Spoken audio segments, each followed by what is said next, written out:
Hi, my name is Savannah, and Ari and I are going to be doing a talk today about how easy it is to break into your building. To kind of start things off, as an introduction, as I said, my name is Savannah. I'm a technical manager on the Attack and Pen team. I'm also an ambassador for Hack the Box, and I'm also one of the co-leads of Red Team Village, which is at DEF CON each year. And then also I have my OSCP, and I'm going to go ahead and pass it over to Ari. Hi, everyone. I'm Ari. Everyone calls me Ari. I am a security consultant level 2 at Optiv with Attack and Penetration. I have my bachelor's in information security, and I am a longtime disciple of Nick Popovich. Long may he reign.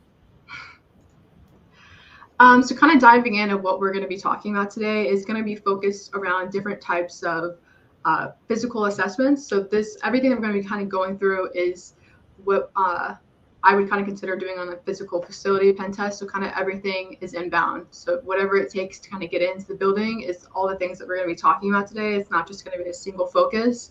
We're going to try to address as many areas as possible as things that we consider for physical penetration tests. So kind of giving an idea of the different types of things, as you can see on the screen, they're reconnaissance and access, badge cloning, social engineering, and post-exploitation. Those are just a few of the things that we will be kind of diving into.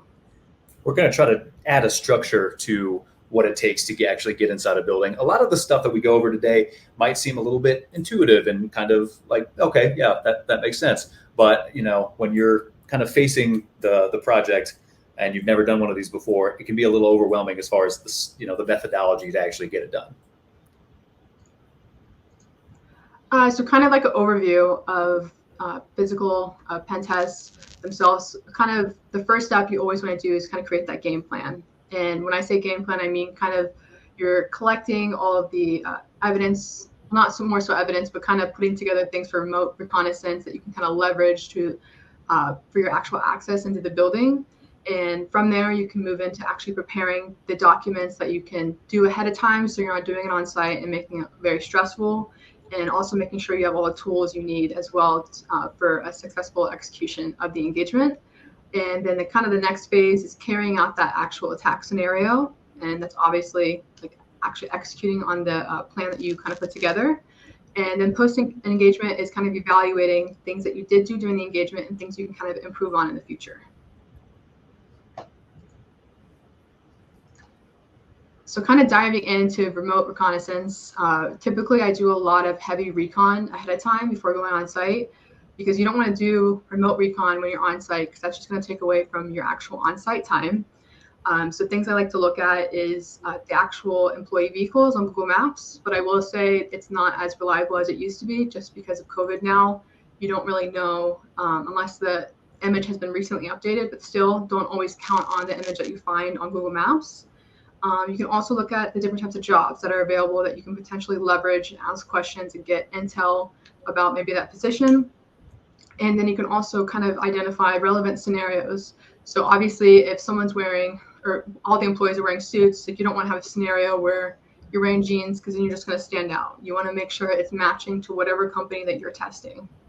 And then also if you can maybe identify any badge technologies from Google Maps. I actually have been able to do that before. If you're able to zoom in on a door and you can kind of get an idea. I will say that it's not very common, but after I've been able to do it, I thought it would be kind of good to include this presentation. Additional considerations for prior to actually going on site is making sure you have the legal documents that authorize you to actually be doing this.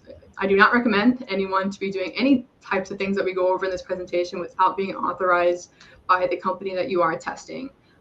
Things that you can kind of have is a letter of authorization, which basically has a legal language of saying that you're authorized to be there. And if they don't own the building, it's also important to have a third-party consent form to make sure that you have that third-party consent from whoever actually owns the building.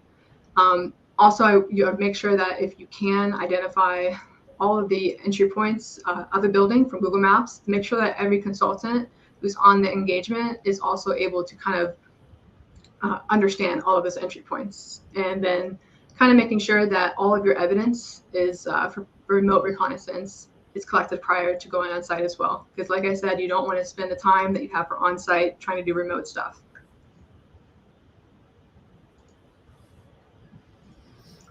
So diving into on-site reconnaissance. So obviously make sure all of your documents are in your pocket, because if somebody picks you up, well, not picks you up, but they say like, what are you doing here? And they try to just make sure you have those documents on you, because that, even when you're doing like recon, you're still kind of on their, on the grounds of the company. So I always still carry it around at that point. Make sure that if there was any entry points that you may have missed during remote reconnaissance, that those are identified. I typically use a drone. I also have used a dashboard phone holder, which ultimately kind of like whenever you put your phone on the dash and you look at like directions, but you can have it up there, but then start filming and then just drive around, and you actually get a pretty good view of the building by doing that, and it doesn't look suspicious, because it's very common for lots of people to have that on their dashboard. Other things you can kind of look at is camera locations. So obviously you would not want to, if there's an entrance without cameras, that'd probably be a better one versus one that's like all the cameras are looking at you. And then also making sure you verify how many employees are on site, and then capturing the photos of badges if you weren't able to identify that prior to going on site. So I would say it's usually 50-50. Sometimes you can find them on social media, but other times you can't, and you have to get a photo. And then there'll be other scenarios where you can't find either on remote or you can't take a photo. And I've had to create badges based off of trying to put together my best bet, but it ends up being pretty close once you have an idea of what a lot of badges kind of look like. But you kind of take that risk if you do that. So this is kind of an example of what I would do for on-site reconnaissance once I kind of have drone footage, or even if I have from remote reconnaissance a picture. This is a stock image. This is not a real image of anybody's building, but this is how we would kind of map out each of the entry points, the actual employee parking lot. As you can see, there's a bunch of employees there. So there'd be kind of, you can kind of blend in versus if there's just one car. Also, there is parts where there's roof access. So that could be a potential entry point. Obviously, that's not the first thing that you should try, but if it's like that's the only thing after everything that you've exhausted all of your options, that might be the route that you have to go. I've heard that some people have done this. I have colleagues that have done this where they've gone through the roof, because most of the time they are unlocked. So whenever you're on site, capturing a photo of the badge, like I was kind of mentioning earlier, if you can't get the from remote reconnaissance, this is a photo of one of our consultants practicing taking a photo, and this is a really good opportunity to include this in this slide as a little joke in the presentation. So this is, I've done this kind of before. Obviously, it's kind of sped up because it's a GIF or GIF, whatever. But I always put my phone against, I made them use like my pink notebook because it won't look as suspicious. Obviously, this is a joke, but this kind of gives you an idea of capturing like that photo. So Ari, I feel like this would be something that you can kind of dive into, because this is Ari's jam, is these cameras. Yeah, I mean, you know, obviously when you're first trying to figure out a way to, you know, gauge the distance and be able to park far enough away to not be made, but also get an idea of what's going on, you know, as far as badges, you go through all of the stages. You go with the binoculars, you go with the monocular, you know, all of these different options. But honestly, the camera is always going to be the best choice, because you can actually capture what it is that you're looking at and then go back and really get a detailed you know, recreation of the badges. So this is a picture of the camera that I went ahead and invested in. This is the Coolpix P1000. It has the longest zoom of any point and shoot camera. That's exactly what I was looking for. It's not necessarily the best quality, you know, as far as, you know, sensors go. It's pretty on par with an iPhone. But the thing about it is that it can zoom in crazy amounts. And I think on the next slide, Savannah, if you would, we have an example of just what it's capable of. So on the left, you have a picture of kind of, you know, I set this thing up when I was testing, but we have a picture of the target down 3 floors. I'm on the roof of my apartment building in this one. And I know what you're thinking. You can't see someone in the left picture. That's the point I'm making. And then to the right, you have the badge. So if I was able to zoom in there when they're stopped for a conversation out in the parking lot, that's the only picture that I'm going to need to be able to create, you know, a really, really accurate representation of that card.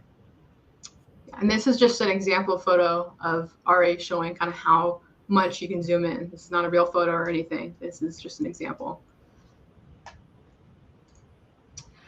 So kind of diving into badge creation.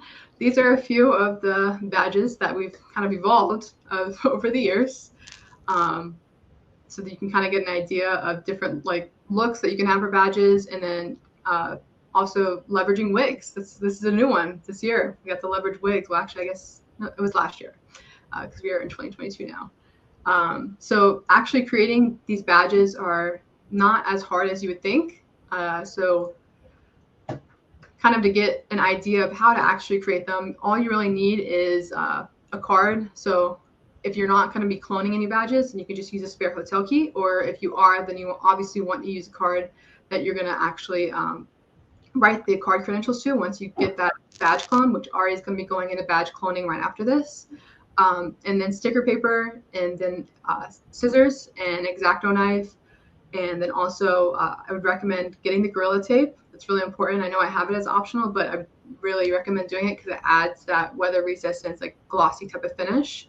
And ultimately, you're going to be printing out an ID. And then once you print out that piece of paper, take the Gorilla Tape, put it, obviously like cut it, and then put it over that card. And then cut out the card to the dimensions of the actual card itself. And then use an X-Acto knife to cut it out to make it perfectly edges, like perfect edges on it. And then depending on if they have a PVC card punch like hole on it, then you can add that. But if not, then you don't need that. So that's kind of an optional add-on. So now we're going to be diving into kind of the initial access. So Ari, if you want to kind of go ahead and take over.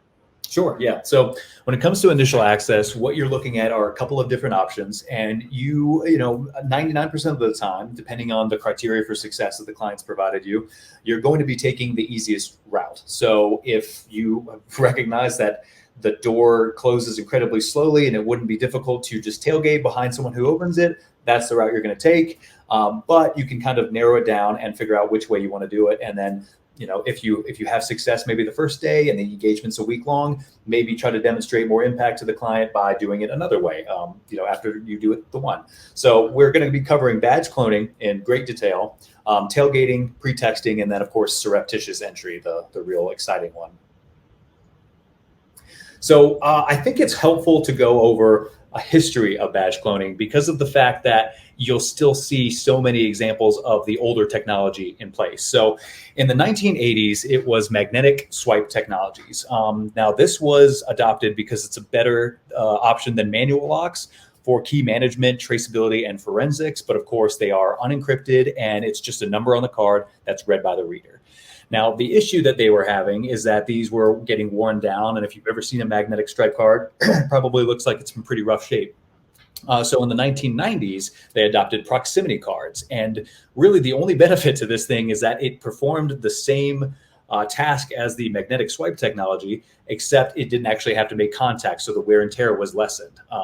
It's transmitted with low frequency. You'll get used to that idea. The whole 125 kilohertz radio frequency identification, RFID. And the chip has just one function. It is to provide the reader with the card's ID number and facility code to be verified on a remote computer.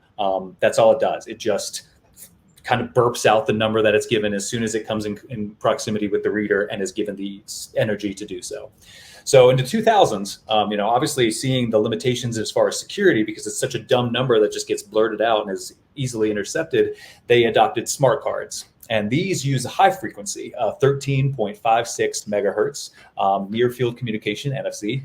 And these utilize mutual authentication. So these, the credentials and the reader contain a set of the cryptographic keys. If the keys are a match, then, you know, credential shares binary data with the reader. You know, most of the first gen cards have vulnerabilities in the authentication algorithms. And that is why these are still fair game as far as cloning a lot of the time, because of these vulnerabilities. In the 2010s to present day, most of the time, these are the ones that we see when a client has a especially mature posture. These are going to be the second gen smart cards, and these have no more proprietary protocols developed by just a single company, and therefore have way fewer blind spots. They also feature open, widely adopted standards, you know, ISO and NIST, which are just consistently being updated and adjusted. And then, of course, HID introduced Security Identity Object, SIO, which is a digital signature authentication. And that, of course, bleeds into the present and the future, and that being transcendence. So nowadays we are seeing a shift. Like I said, in some of the much more security-focused companies, they're no longer bound in the form of a card. A lot of the time, these are Bluetooth enabled to where their credentials are on their phone. Obviously, really difficult to clone. Pretty much impossible with the encryption as of right now. These are the cutting edge, standards-based cryptography. So this is kind of a juicy slide. I'm not going to read it off. You can read it off and really get an idea. But to summarize this slide, I was getting really frustrated with the fact that I couldn't just eyeball a reader and know exactly what to go grab.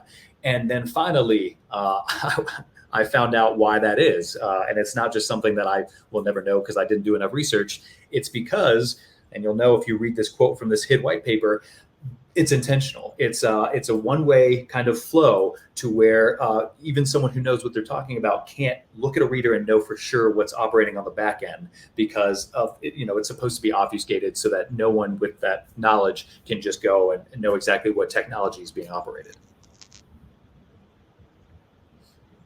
So when we're looking at reader types, they are indicative of a couple of different things, and we can gather hints. But as I said for the last slide, nothing is certain. So you're going to have an idea, you're going to have clues, but you won't know for sure. So when you're looking at this reader, really a lot of the time, all that you're going to get is just the standard reader that you're looking at. We know that this is iCLASS.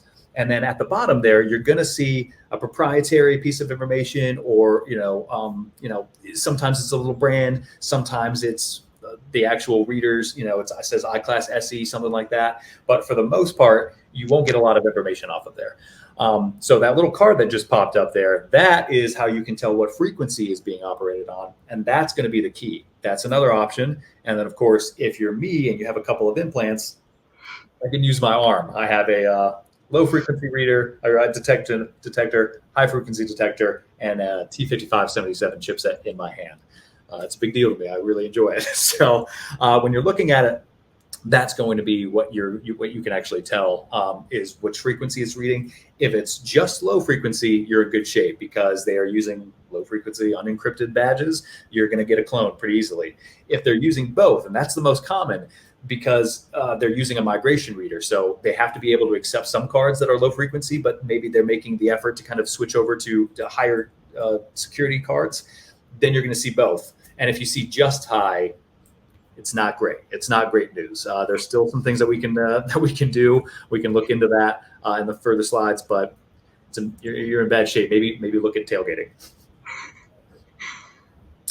So we've kind of touched on it a little bit, but I did want to bring up the fact that you have the low frequency, you have the high frequency. To just really dive a little deeper in with the low frequency, it's a lower frequency and that just carries less data. So there's no room for the kind of encryption standards and that sort of thing. It's just such a small amount of space that you're just able to just shoot out a number, and that's about it. It's older technology and therefore cheaper. So it's pretty, it's pretty enticing to a lot of companies to just save the money if security maybe wasn't always their top concern. Still super common, still see it all the time.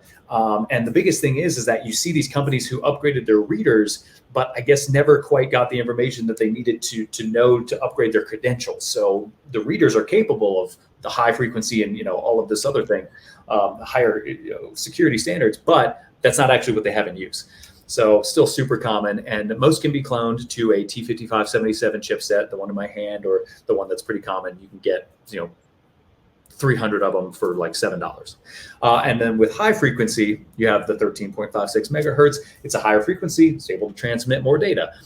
Some can be cloned, some cannot. We'll kind of touch on that, but it's just more secure due to it supports cryptography. And I will say with the low frequency that these are not encrypted. So that's kind of the biggest difference between the two is the low, it's not encrypted. And then with the higher frequency technologies kind of came into play, that's when they started encrypting it. It makes it harder for some of them. Some of the newer ones you cannot clone, but some can be cloned. But you have to have kind of like a key to be able to actually decrypt that data. Exactly. Headline encrypted, not encrypted. That's the biggest thing. So when we're looking at the actual readers that we're going to go snag, you're probably familiar with these two. These are exactly what you've seen over garages or to access a building if they have it further away from you. These are exactly the exact same readers.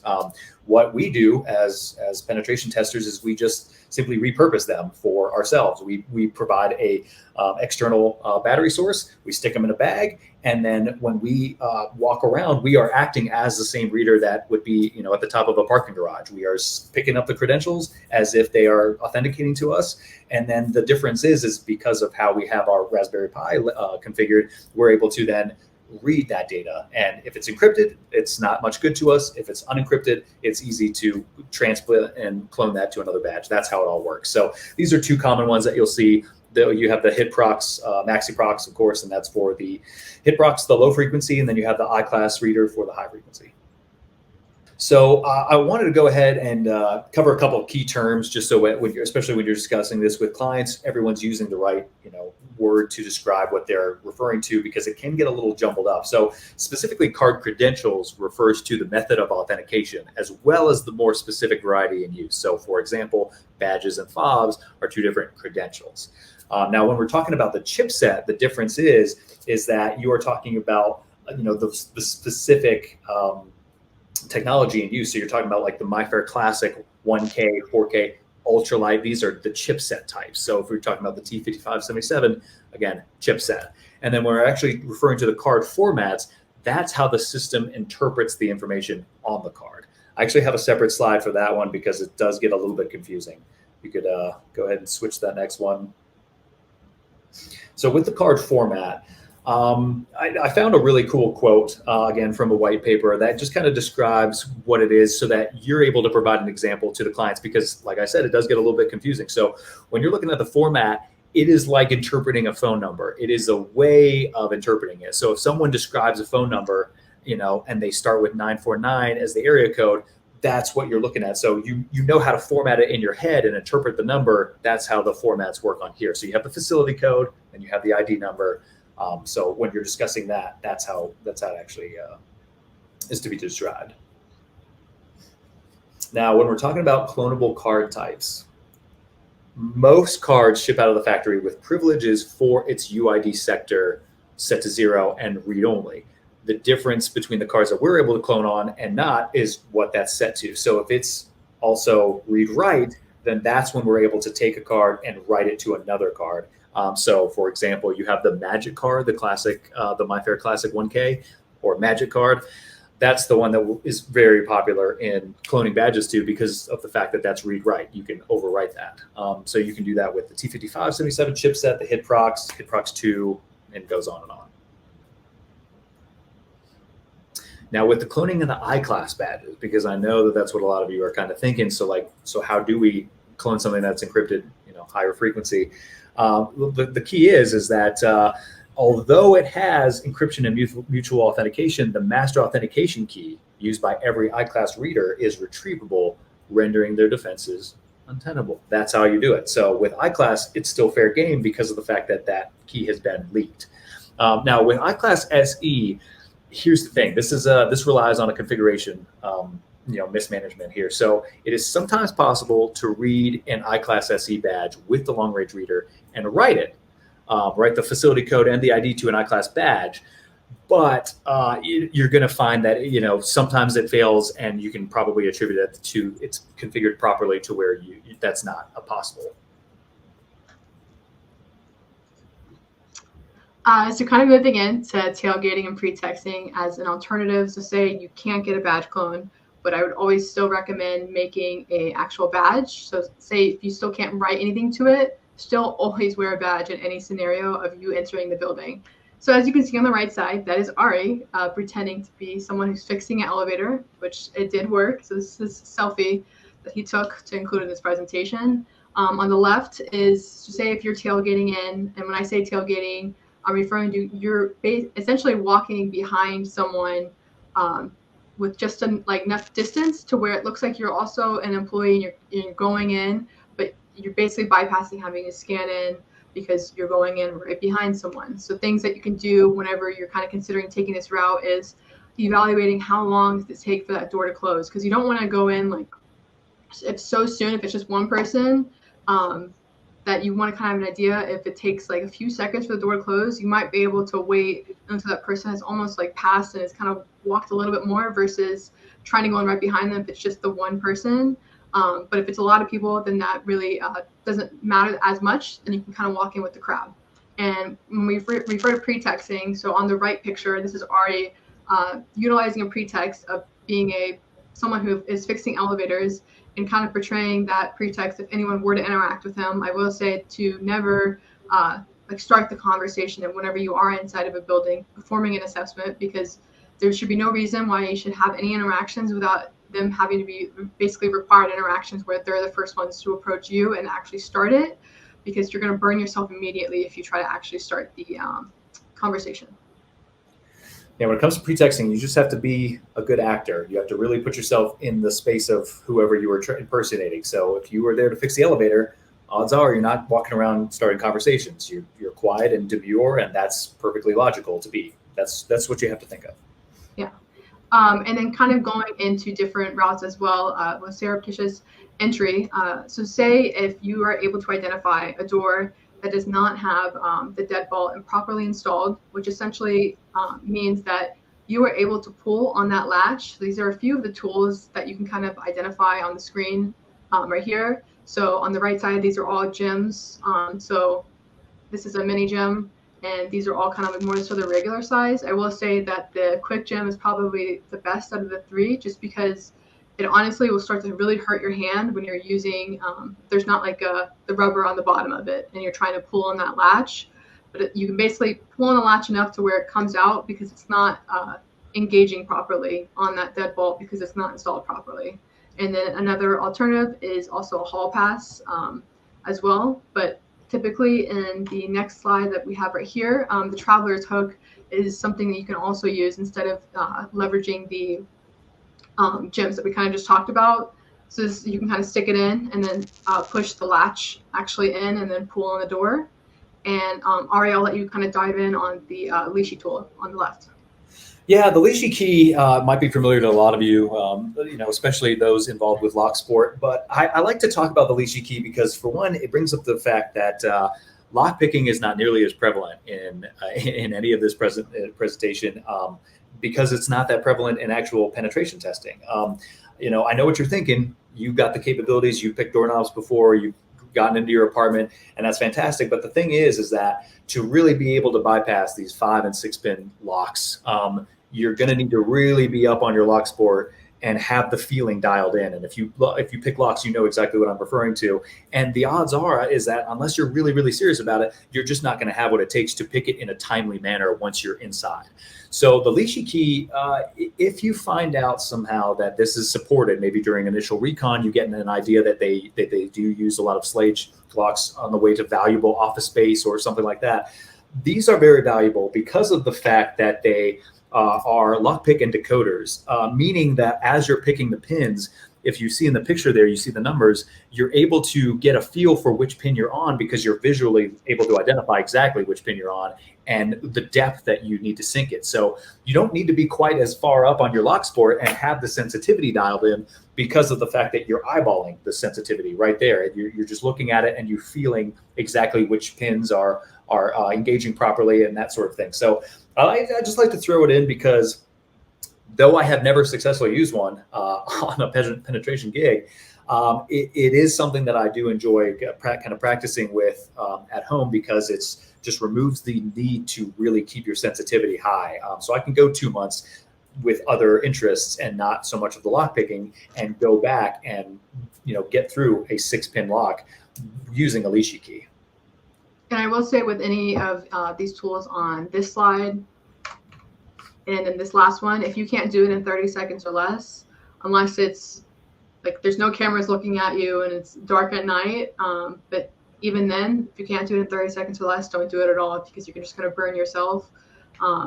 You need to be an expert, and especially with lock picking. If you pick a lock and it comes undone, you better know how to put it back together because you don't want to leave like a door completely unlocked after you have to leave to like egress out of the building, because then you're leaving the building less secure than whenever you came in. So it's definitely not a good idea. If you don't know exactly what you're doing, then don't do it. So if that leaves you thinking, okay, well, that's perfect, I can rake a lock in 30 seconds. Perfect. That's exactly the type of picking that you'll actually be doing, is just a quick rake and then you're done. So you rake the lock to a storage bin, or you rake the lock to an insecure little key safe in a storage closet. That's great. Raking is what you'll be doing more of, but any type of really sensitive J hook, that's out. So kind of diving into the actual attack execution, and Ari and I are both going to be talking kind of on this. Whenever you are about to go in, and depending on different types of methods that you did with initial access, whenever you are in there, you want to make sure you have a good persona. Don't put yourself in a role that you're trying to impersonate that would not be believable. I mean, ask a coworker, be like, hey, do you think this would be believable if I said I was this? And if they're like, no, then that's probably not a good persona. But if you kind of identify which roles you fit better into, then those are the roles that kind of like that category you probably want to kind of stick to. You don't want to say that you work in one area and it just wouldn't look believable. And then as far as like selecting targets, for example, for badge cloning, you can kind of look at someone's body language and also take their age into account to kind of see how, or do you think that they're going to say something? People who are younger are less likely to say something. People that are older are going to be more likely to say something. And always be prepared to actually respond if someone starts to question you when you're inside. And then also don't, like I said before, don't talk to anyone unless they talk to you first. And another kind of factor that you kind of leverage in is the environmental factors. So say if you were to be tailgating in, if it's pouring rain outside, I don't think anyone's going to like shove you back out in the rain. They'll probably let you right behind them. So leverage those factors and look at the weather whenever you are about to go in, because they can actually be in your favor. When it comes to selecting your persona, that's a lot more important now than ever, because of the fact that with COVID, a lot of that has changed drastically. Once upon a time, you were safe looking at how every employee is dressed. Okay, everyone's wearing suits. Great. I'll grab a suit. I'll replicate their badge and I'll just be an employee, just one of the masses. But now with COVID, so oftentimes there are 5-6 people per floor, and everyone knows exactly who is on that floor, which days, even if if it's a hybrid schedule, working from home or working in the office. So a lot of the time, it's actually nowadays more effective to impersonate someone third party, like in that picture example, elevator repair, HVAC, third party tenant, the landlord, that sort of thing. I've found much more success in that because of the fact that everyone knows every employee that's there now. Even if it's a large multi-million-dollar company, the number of staff there is as if it's a little mom and pop. You can't impersonate an employee if they know exactly who's supposed to be there, because you're going to get a lot more pushback. Stuff like that are the factors that you want to consider when you're selecting your disguise to go through. And then kind of moving into post-exploitation, the considerations, I would say from a social engineering aspect, make sure that you don't trip up on words. I know that gets easier said than actually done, but just try to make sure that you don't do that, because then someone's going to think that you're obviously lying. That's what happens. People start lying, start tripping up on words. Always make sure that you actually have the proper person that you're going to be referencing. So don't name drop someone that actually doesn't even work there, because then that would be really bad. And then kind of having an idea of how to deal with escalations face to face. And then also making sure you're not going to be going into the wrong building. I've heard people from other places, like other shops, where people have gone into the wrong building. Don't ever do that, because if you're basically doing testing without being authorized at that point. And kind of going backwards to about the escalation situation with face to face, I always you got to be ready for any type of question you're going to throw at you. So you better know the persona down to every single point, because if someone asks you questions, you better be able to answer it immediately. And because the minute that you it's 3 seconds pause, you lose, you're done. One tip I have for that responding is, and I like to put it succinctly like this: never be the person with the answers. When I'm an HVAC repairman or an elevator, I'm never the guy with the answers. My supervisor is the guy with the answers, and that's the guy I can't seem to get a hold of on site. So you take a lot of the pressure off of yourself to be able to explain the why and the where and the what, if you aren't the guy who knows what he's talking about. So right from the get-go, if I get confronted or if I run into a security guard or something happens, and this has happened before, I'm always the first to explain that the guy who knows what's going on is on his way. Don't know where he is. He hasn't answered a text, but he's the guy. And I showed up early to try to get a jump start. So for example, I ran into a security guard right after I had used a double door tool to get inside of a building, and ran into a security guard right then, and just explained the fact that my supervisor, Randy, should have gotten in touch with one of them because we're here to fix the elevator. He's probably 20, 30 minutes out, but which is the one that I need to go after? Is it this one over here? He, of course, had not heard a thing, but he said, oh, okay, well, yeah, no problem. You can try to check this one out, although I haven't had any issues with it. I'm going to get back to doing my rounds. And I said, oh, thank you, sir. I'll try this one first. And that was the key. I didn't have the answers, nor was I expected to. Yeah, and then I would say a few other things, always making sure you're logging the time that you go in and go out. I typically will record a video, like I'm holding a notebook against my phone, kind of how I mentioned earlier in the presentation. And that kind of shows when we started. And then also if you do run into having any interactions, you can kind of reference that off of that video because it will be recorded. Just make sure nobody can see your phone actually recording, because then that will be really bad. And then also make sure that nothing is left behind that you kind of brought in, like tool-wise or anything. Don't leave anything behind.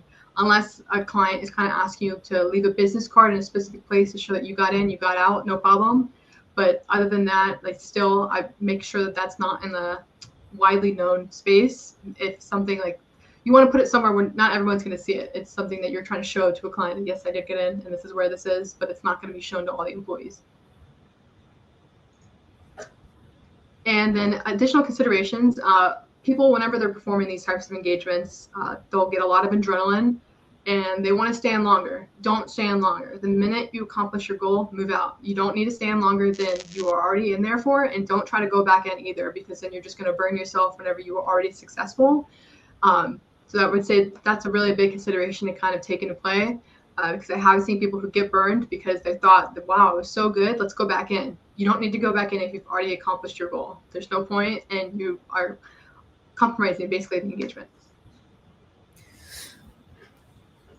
Of course, on the opposite side of the spectrum, you don't want to rush out too quickly either. There were a few times in the beginning when the adrenaline got to me so much that once I'd gotten in, I took a quick picture and I got right back out. And then I realized after having getting out that I didn't demonstrate impact. I just showed that I got inside for 2 seconds, and they would I was sure that the client would push back and say, well, what could you have really done with that amount of time and that amount of access? You didn't even step inside an office or anything. You were inside our atrium.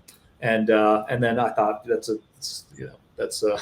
something I need to watch out for in the end, is make sure that I accomplish the goals that I need to.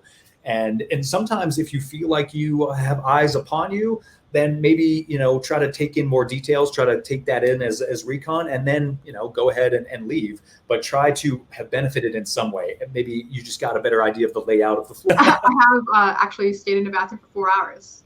So to wait till everybody left. Okay, you had to be on 4 hours, yes. Yeah, 4 hours.